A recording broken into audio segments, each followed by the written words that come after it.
किशननगर में संसद खेल महोत्सव उद्यापित।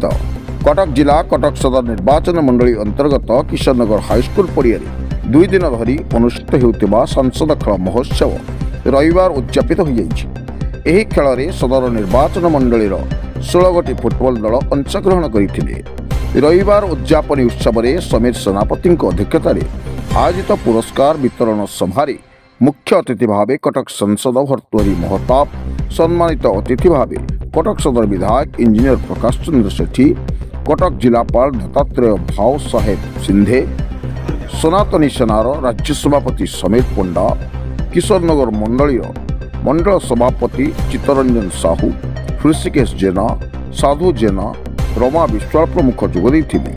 बोधापुर टीम और बयस मुजा बौलकुद टीम मध्य फाइनाल खेल अनुष्ठित होता। ट्राई ब्रेकर जरिया बोधापुर टीम विजयी ट्रॉफी हासिल करथिला। कटकरू भैरव चंद्र सेठी रिपोर्ट, संपर्क वार्ता लाइव। प्रबल आग्रह रही आज विशेषकर जो युवक मैंने अंशग्रहण कले तार गोटे झलक आज देखा मिलला। गोटे मंडल रे 8टी फुटबॉल टीम ये अंशग्रहण कर आज गत काली से भाव में अंशग्रहण कर जो लीग मैच आम कराऊँ ये फुटबॉल आज ये समाप्ति घटला कटक सदर विधानसभा निर्वाचन मंडल।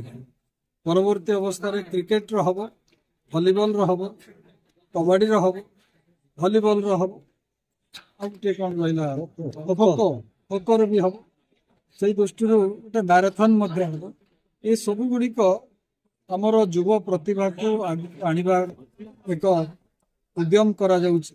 संसद क्रीड़ा महोत्सव जरिया जार फाइनल आगामी डिसेम्बर 25 तारीख अटल बिहारी वाजपेयी शतवार्षिकी जयंती पालन अवसर में बारवाटी स्टेडियम रे पालन करे। सर महिला केतोटी क्रीड़ा रही जो सरकार सहयोग सरकार माने आमर स्कूल विभाग पीटी मानकर सहयोग से कार्यक्रम करने उद्यम होजक रेजिस्ट्री कर।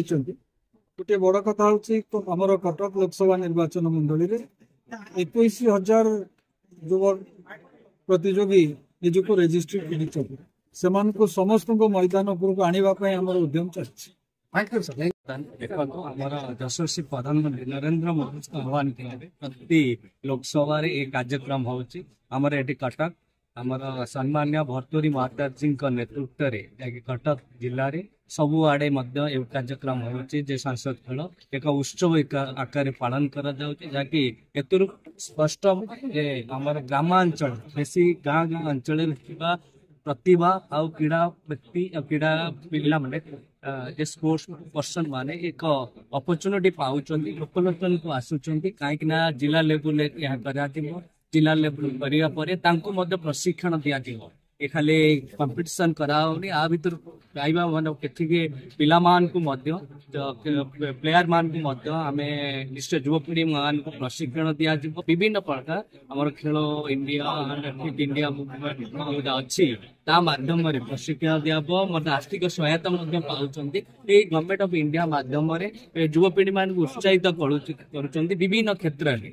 ए स्पोर्ट्स माध्यम रे विभिन्न युवपीढ़ी माने तांकर मध्य ए स्पोर्ट्स फैसिलिटी पाइक माने नेशनल लेवल में खेलुचंती, इंडिया को रिप्रेजेंट करूचंती। आपण जानिथिबे आगामी दिन में बहुत प्लेयर ये जो गवर्नमेंट ऑफ इंडिया और सांसद खेल भागीदार माने भाग नहीं से गवर्नमेंट ऑफ इंडिया को रिप्रेजेंट करूचंती। से भली प्रतिभा माने सुजोग पाई पारिबे। ता सहित आपण माने जानि तो प्रति स्कूल में विभिन्न प्रकार खेल करा जाउती। कबड्डी टू आरंभ कर खो खो टू आरंभ कर पिला माने निर्देश स्पिरिट हेबो, टीम स्पिरिट मिलिबो, लीडरशिप मिलितो और सुफलित रहिबे, डिसिप्लिन शिक्षा।